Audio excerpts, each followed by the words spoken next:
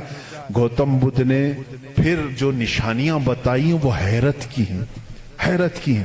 اس کا ایک خادم تھا انندا نام سے، اس خادم کو لے کر کے وہ ہمیشہ چلتا تھا اور اس کی وہ بڑی حفاظت کرتا تھا انندا۔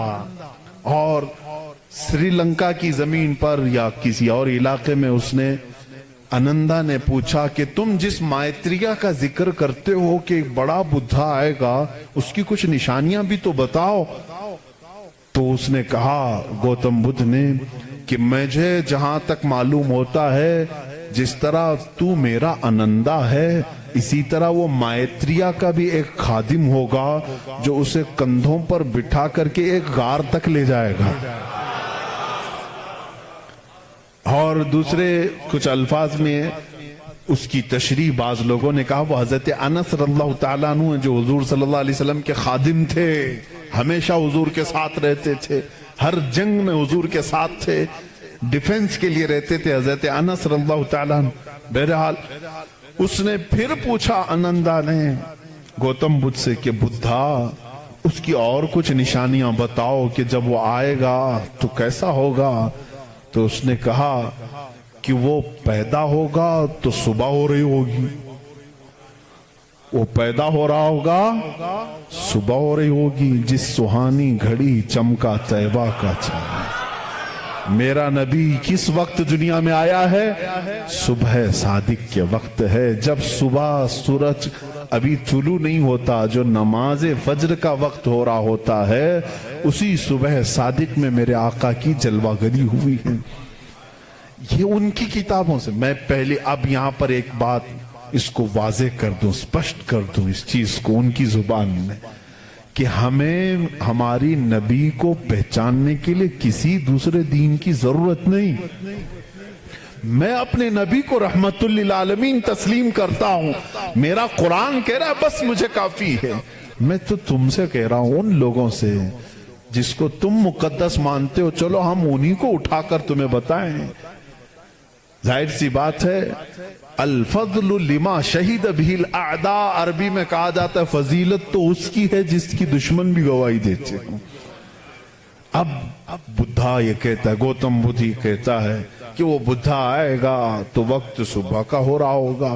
پھر کہا اس نے کہ اس کی ایک اور علامت میں تمہیں بتاؤں، کہ اس کو بہت بڑی بصیرت ملے گی، بہت بڑی بصیرت، نالج اس کے پاس بہت بڑا آئے گا، اتنا بڑا آئے گا کہ وہ اس نالج سے پوری دنیا کو دیکھے گا، اتنا نالج اس کے پاس، میں اس کو بصیرت کو نالج کہہ رہا ہوں، اتنی فہم، اتنی ادراک اس کو ملے گی۔ یہ گوتم بدھ کہہ رہا ہے اپنے خادم سے، آنندا سے، کہ اتنی نالج اس کو ملے گی کہ اس سے وہ پوری دنیا کو دیکھے گا اور اسی سے وہ پوری دنیا کے نظام کو چلانے کی بات کرے گا۔ لیکن اس کی علامت یہ کہ یہ ہوگی کہ وہ جو نالج، وہ جو بصیرت اس کو ملے گی اس بدھا کو، وہ رات کے وقت ملے گی۔ وہ کب ملے گی؟ رات کے وقت ملے گی۔ میں یہ کہتا ہوں جس بصیرت کا وہ ذکر کر رہا تھا میرے مصطفیٰ کے لیے، وہ قرآن پاک ہے، اور وہ نازل ہوا ہے۔ قرآن خود کہتا ہے اِنَّا أَنزَلْنَاهُ فِي لَيْلَةِ الْقَدْرِ، ہم نے قرآن کو نازل کیا ہے۔ کب نازل کیا ہے؟ لیلۃ القدر میں، رات کے وقت نازل کیا ہے۔ گوتم بدھ کہہ رہا ہے اسے ایک بصیرت ملے گی، بہت بڑی نالج ملے گی، اور وہ رات کے وقت ملے گی، اور وہ رات بہت چمکدار ہوگی۔ وہی تو ہمارا قرآن کہہ رہا ہے لیلۃ القدر خیر من الف شہر، اس رات کو تم کیا جانو، وہ ایک رات 1000 مہینوں سے بہتر ہے۔ رات کے وقت بصیرت ملی۔